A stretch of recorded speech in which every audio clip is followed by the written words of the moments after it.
আইন উপদেষ্টা বললেন যে ধর্ষকের নাকি ফাঁসি দেওয়া সম্ভব হবে না, তাহলে নাকি নিরীহ মানুষকেও মাঝে মধ্যে ফাঁসি দিয়ে ফাঁসির ব্যবস্থা করা, মিথ্যা মামলায় ফাঁসি দিয়ে ফাঁসির ব্যবস্থা করা হতে পারে।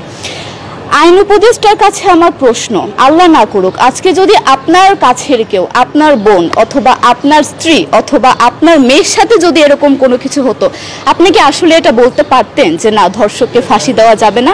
কোনোদিনও পারতেন না। আপনি সবার আগে তার ফাঁসির ব্যবস্থা করতেন, সম্ভব হলে নিজের হাতে মেরে ফেলতেন। তাহলে আমাদের বেলায় কেন এত বৈষম্য? আমরা কি দোষ করেছি? আমরা কি নারী না? আমরাও তো কারো বোন, আমরাও তো কোনো বাবার সন্তান, আমাদেরও তো বেঁচে থাকার অধিকার আছে, তাই না?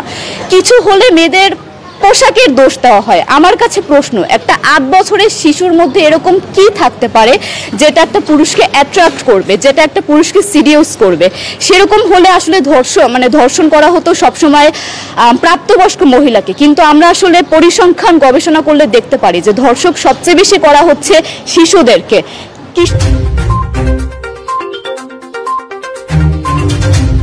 প্রশাসন যদি ধর্ষকদের শাস্তির ব্যবস্থা না করতে পারে, আমাদের হাতে তুলে দেন, আমরা নিজেদের হাতে শাস্তি দিয়ে দিতে পারবো। এই সাহস আমাদের মধ্যে আছে।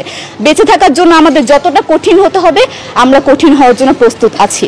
আমরা ফাঁসি চাই, ধর্ষকদের কঠোর থেকে কঠোরতম শাস্তি চাই। যতদিন না পর্যন্ত ফাঁসি দেওয়া হবে, যতদিন না পর্যন্ত ধর্ষকদের শাস্তির ব্যবস্থা করা হবে, আমরা আমাদের আন্দোলন অব্যাহত রাখবো। দরকার